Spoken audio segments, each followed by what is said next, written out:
Just sit right back and you'll hear a tale of your faithful trip. It started in the firmament, and then we all got tricked. Life was great when we were young, with all the things we believed. Then it all got hard, unbearable, and we know we're being deceived. Forgotten, ignored, secret, and hidden. Topics that talk about how water is knowledge. Now drink from the fountain. Let's pour some on you now.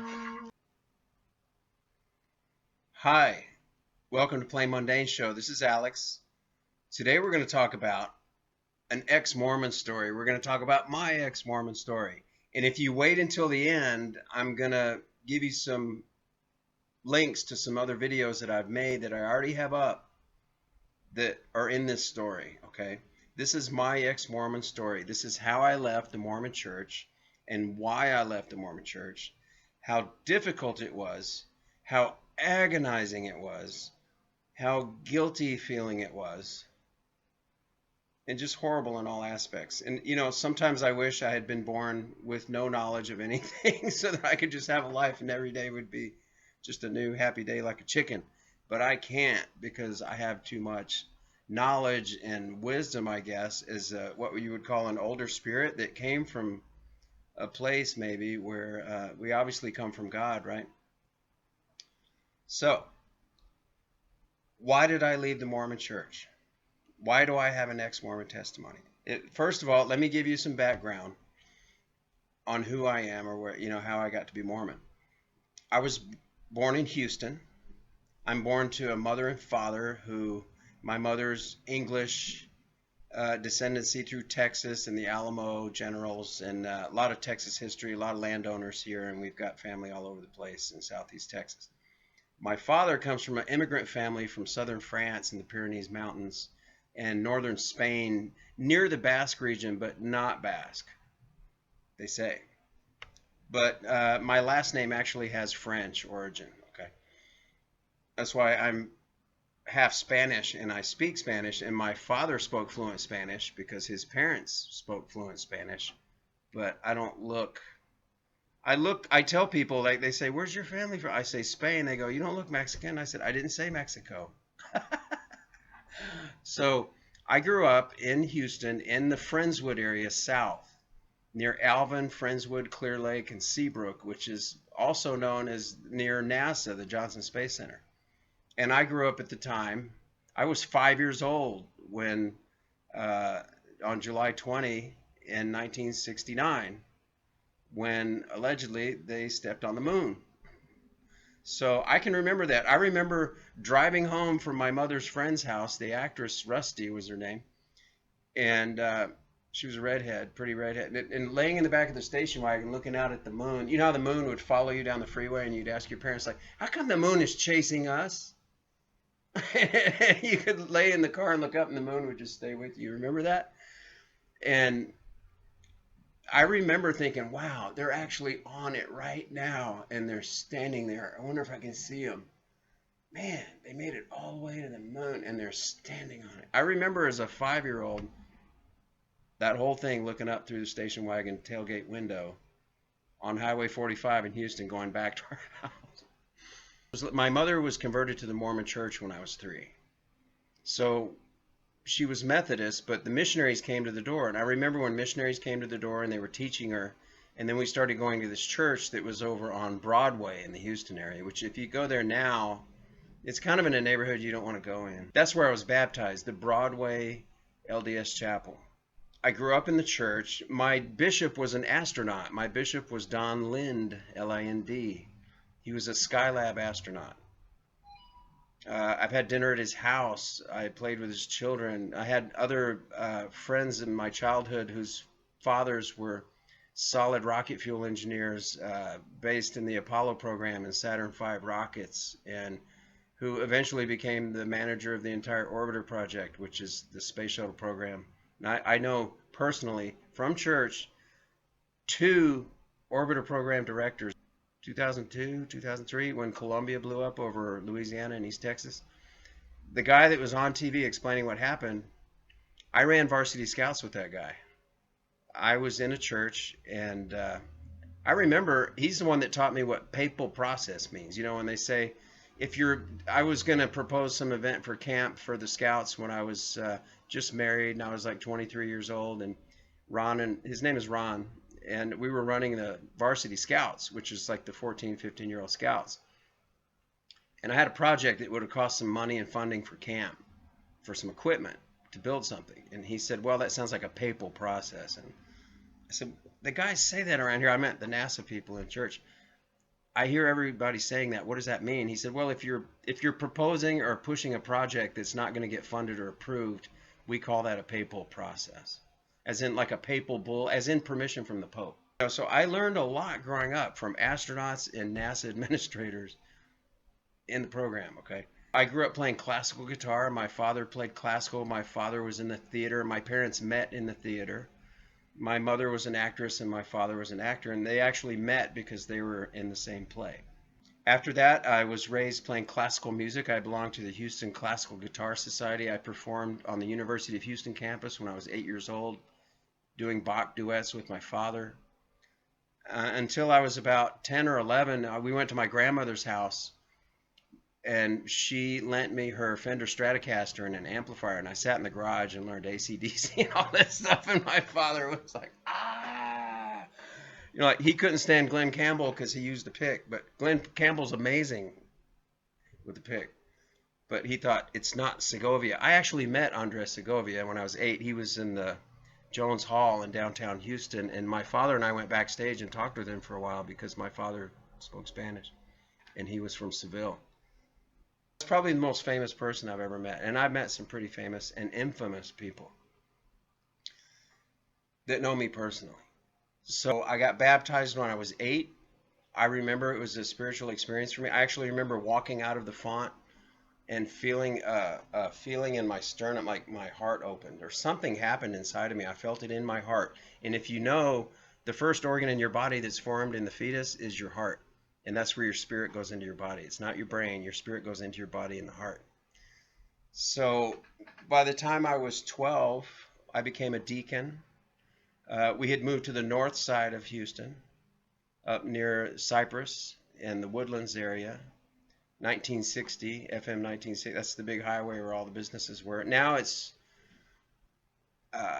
other roads out there. But I was a deacon when I was 12. I was a teacher when I was 14. I was a priest blessing the sacrament in the congregational mass sacrament meeting at 16 years old, folding the cloth over, breaking the bread, putting it in the pans that circulate around for everybody to grab a piece and eat the communion bread and water we had in little cups. Instead of a wafer and wine, the Mormons have bread and water. But it's still a mass. It's a sacrament, and it's drinking blood and eating flesh. So I was a priest that blessed the sacrament so that everybody could eat the flesh and drink the blood. So after that, I went on a mission. I went on a mission to Cordoba, Argentina. I learned Spanish, and I had a lot of experiences there. I came back in 1986. By 1987, I got married. I met a woman who was from Arkansas, actually from Mena.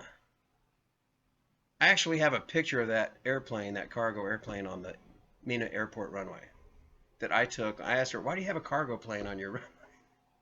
That's a different story. So we got married in the Salt Lake City temple. Her whole family was from Utah. They're from Logan area, but they lived in Washington State and spread out between Utah and Washington.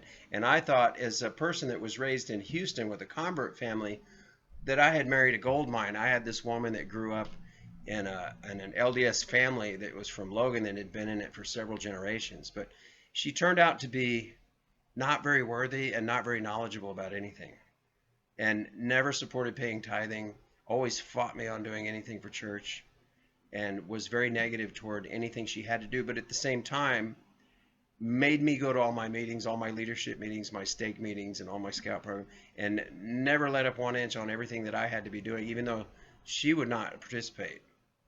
Just for no reason. She grew up in it and didn't have any reason why. That's why we got divorced. So I got a job. I went to BYU. I got a bachelor's degree in economics. In the meantime, I've been to temples. I was initiated in the Salt Lake City Temple, in the Mormon Temple in 1984, 83, late 83.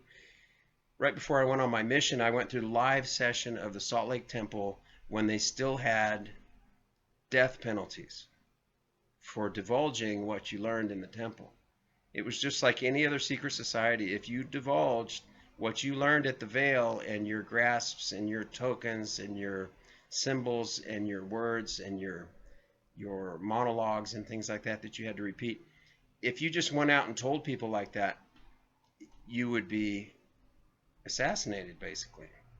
And you hear like the mafia says, like, hey buddy, you don't want to ever spill our program, we're gonna they let you know.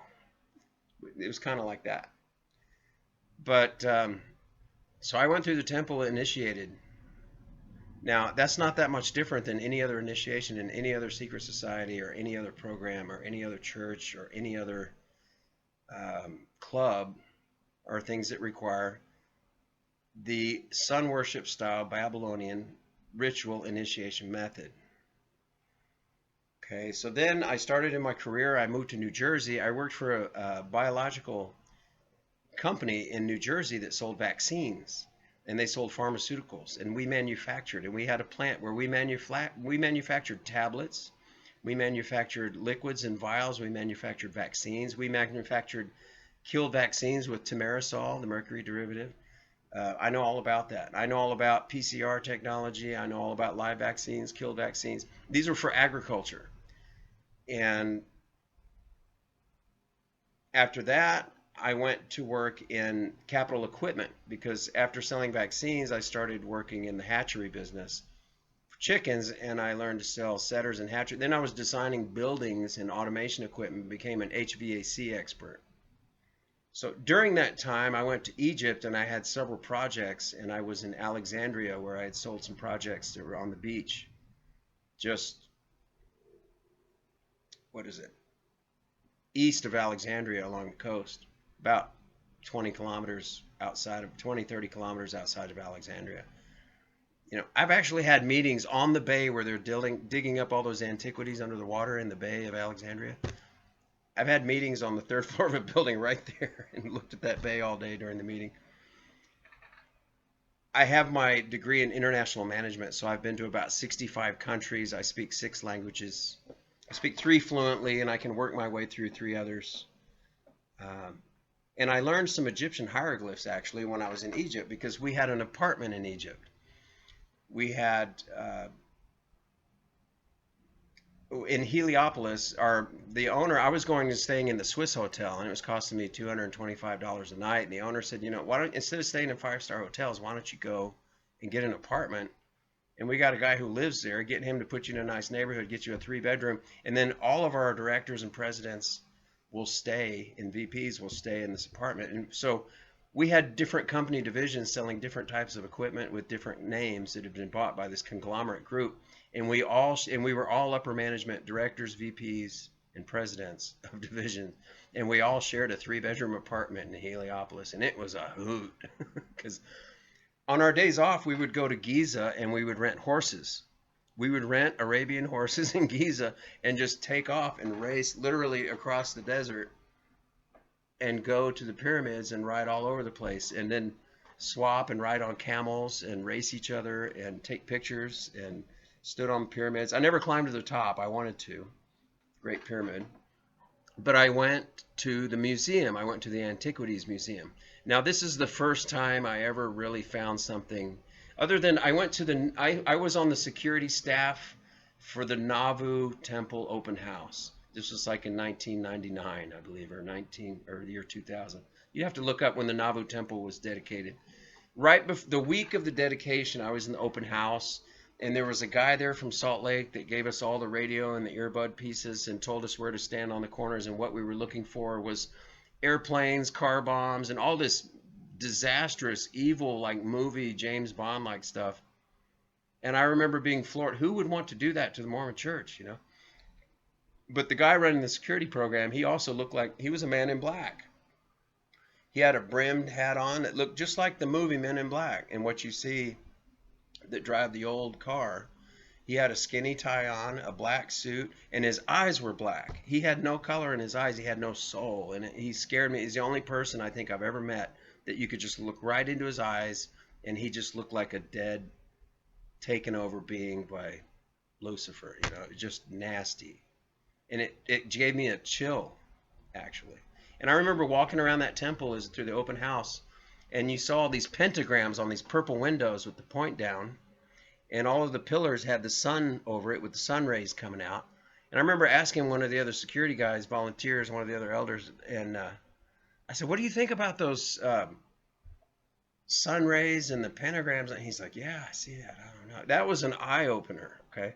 So then when I'm in Egypt, when we're racing the horses around the pyramids, I go to the Antiquities Museum one day with the son of one of my sales managers, who was like 18 or 19, freshman in college, took me to the Antiquities Museum.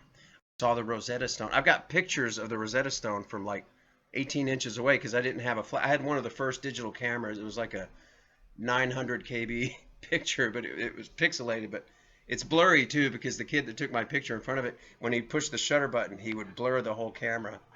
And I said, "Can you please just be still and push your finger?" He didn't.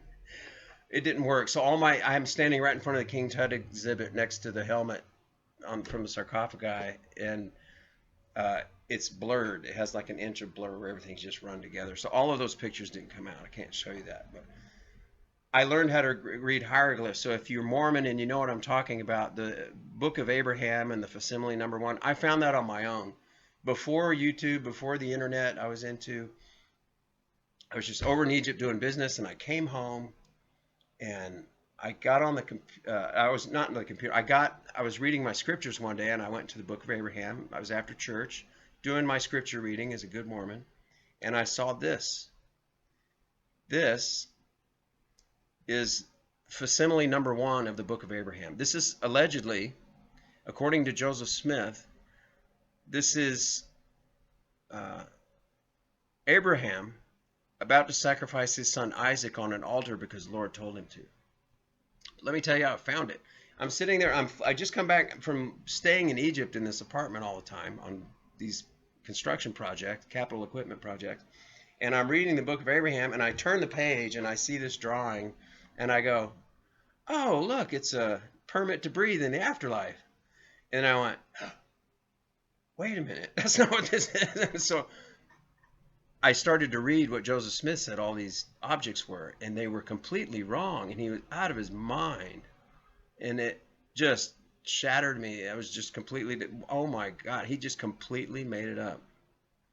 This, let me show you, if you've seen the papyri that they bought from the mummy seller that came through Ohio and Kirtland, this was ripped right here, and these hands were not up in the air. Joseph sketched that in.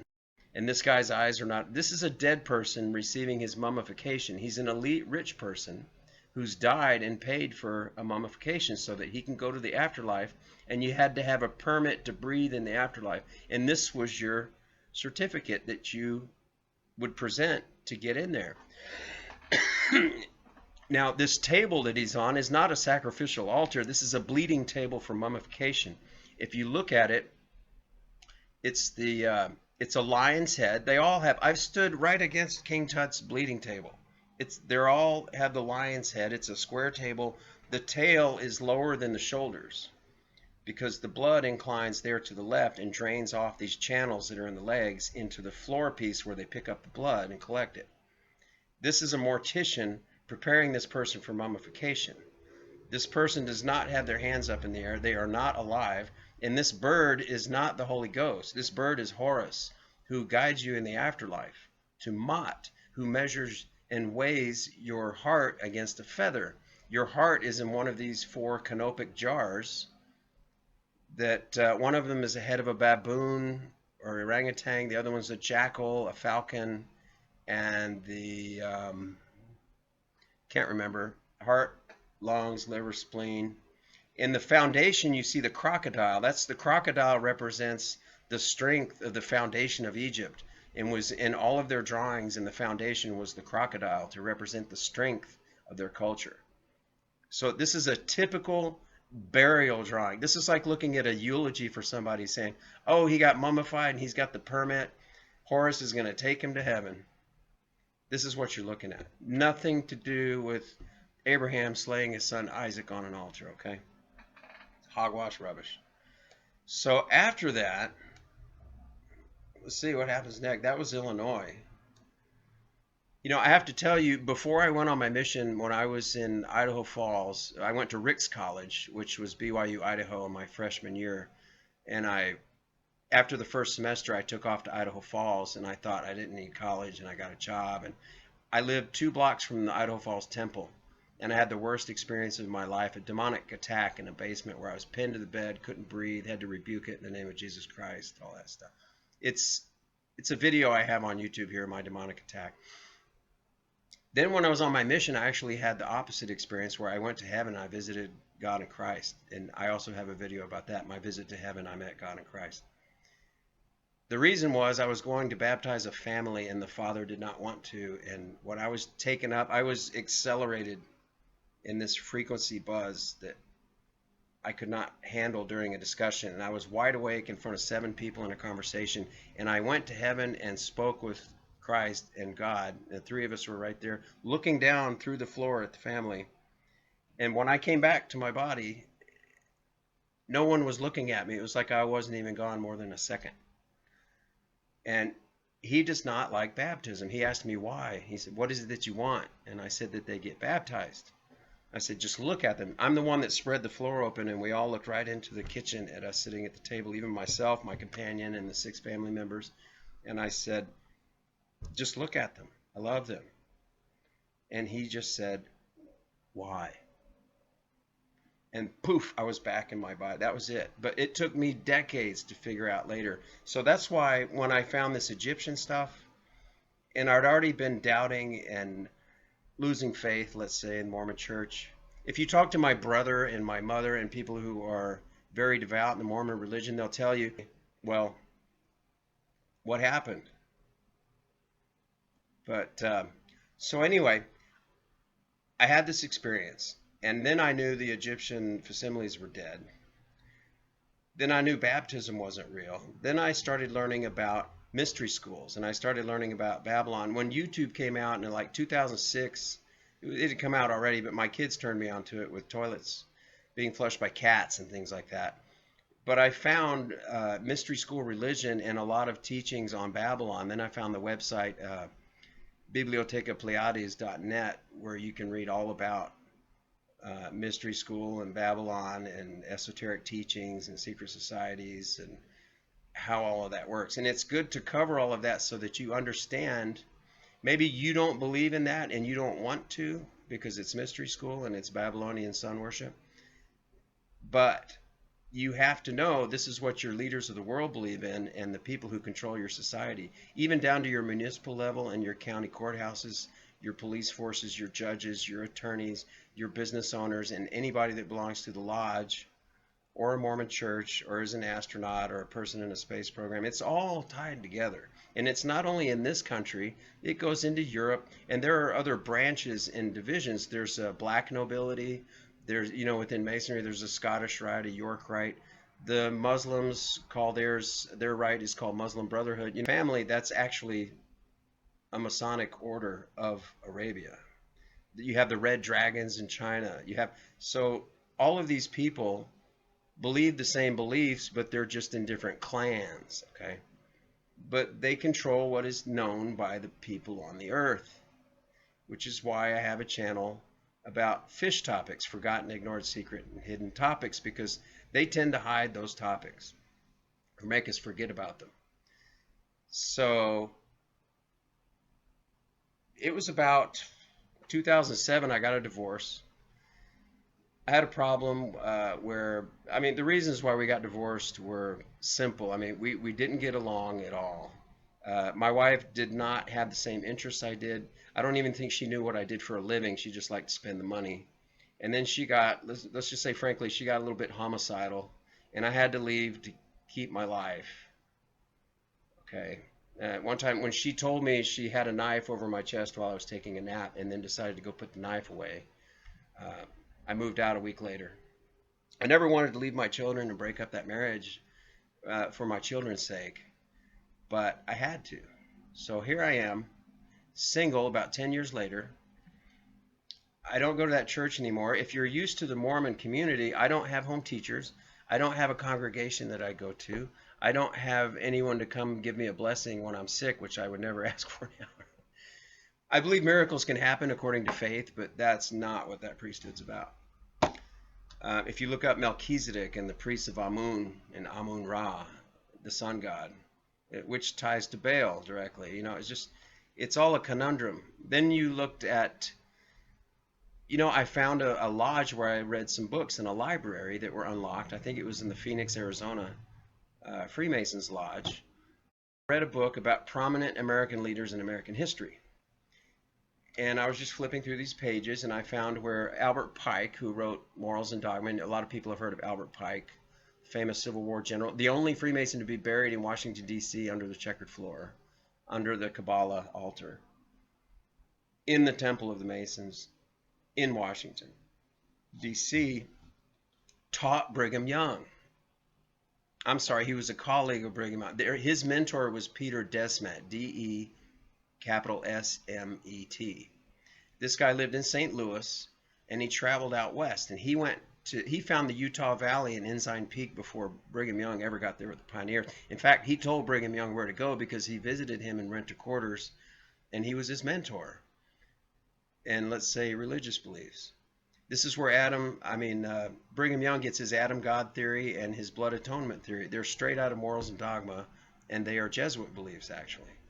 Today, in the Mormon Church, you have things and rituals you would not even imagine. Everything that you found that is the most dirty, disgusting things that you can see in rituals and worship and sacrifices that you can find in different groups, let's say in Washington or Hollywood or on some island in the Caribbean, they're happening in Salt Lake underneath that temple. So I got out. I just went away. My name is still on the record. I never took my name off the record because I figured, why? When I found out that everything was obliterated, everything that is church Christianity, I'll get into that. But why would you go back to a church to have your name removed and go through a council and sit at a table with people who hold authority in a church that has no right to function or legitimacy to their existence?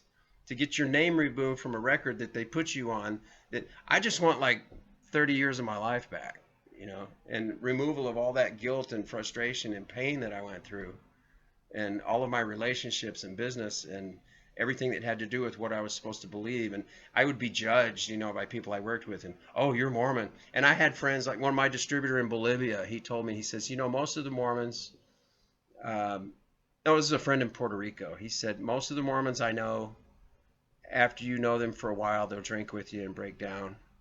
And the joke about why you never take one Mormon fishing with you, because he'll drink all your beer. You have to take more than one, because if he's got another Mormon there, he's not going to do anything wrong because they can report him in his church.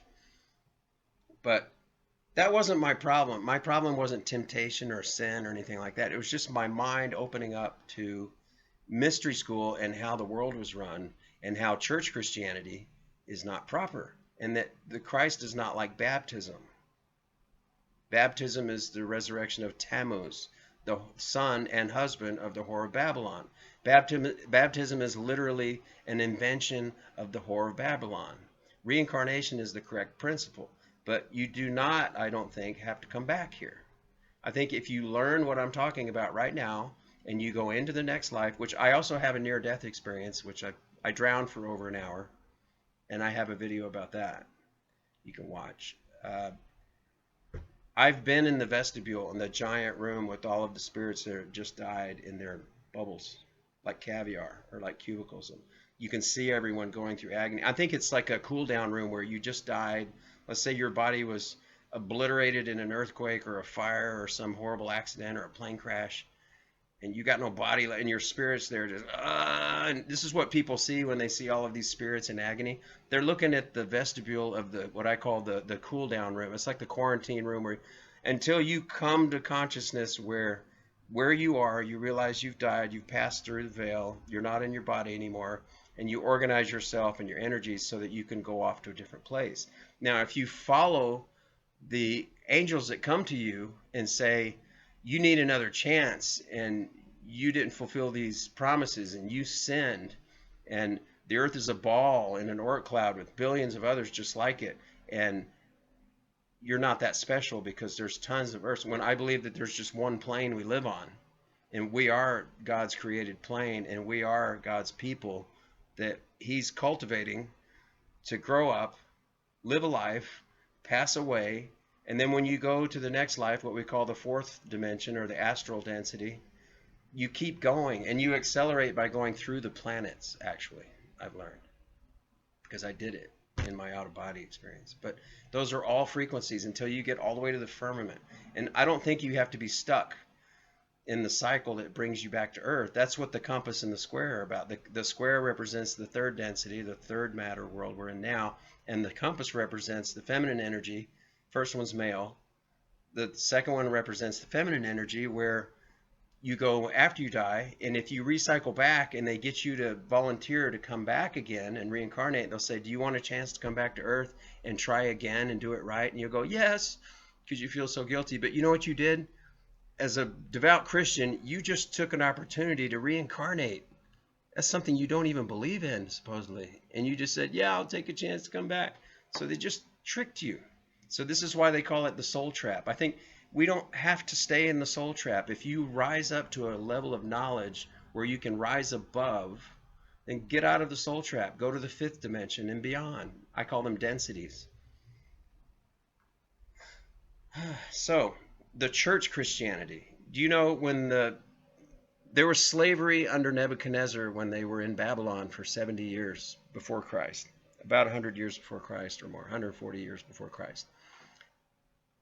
I could be off on my dates, who cares? After they left Babylon being under the reign of Nebuchadnezzar, Babylon fell. The Kabbalah needed a new mystery school religion to replace the Babylonian church. So what they did is they created church Christianity.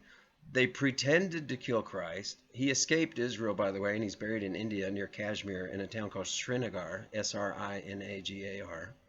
He traveled all around India, Persia, Tibet, Himalayas, Gujarat region, and possibly to other parts of the world until he was old and died with grandchildren. And he's buried. He has a tomb. Just look up Jesus' tomb in India near Kashmir, Srinagar.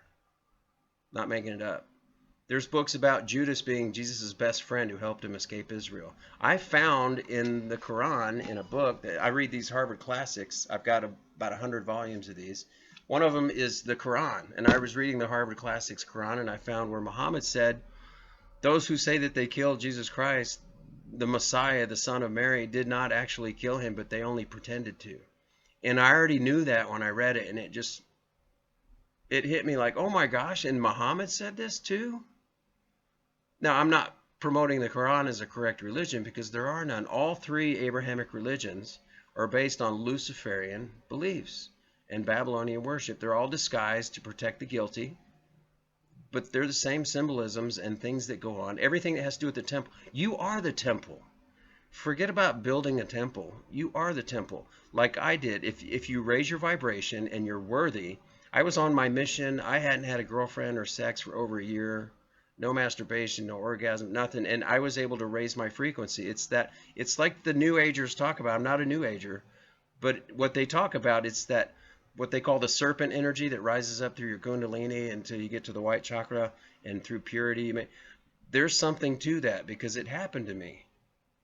And the low vibration, which would be the red chakra or the lowest frequency, is what happens when people go in a temple, what you call the points of light, which are the arches of the Temple of Baal. And in a Catholic cathedral, they're the arches of, let's say, Notre Dame. Any of the cathedrals or churches where you have arches, they represent the female genitalia that gave birth to the sun god Baal, which was Tammuz, her son that she married. And then when he died, she told her people that he resurrected and he became the sun god. And what were they going to do? It's like the space program. You can't go out there and look, so you just have to believe it. So that's how it all started. And the arches are the points of light. And why are the arches pointed at the top? Because they represent the female anatomy. And the top point is your little happy spot. Let's say the sensation point where the red or the low frequency chakra energy infra, the low frequency, comes in. So the so-belows look up and they see a point of light, and they try to come into our world, and they create a portal by doing sacrifice rituals or orgies or some type of sexual magic. And you can read all about that, but I would recommend skimming the outlines of what happens and don't get into it, because but if you learn enough of it, you can see it's church Christianity. Christ, the Last Supper never happened. There's no way Christ sat around a table with his followers and set up the mass spirit cooking of his own body and the drinking of his blood and the eating of his flesh, okay? I don't buy it.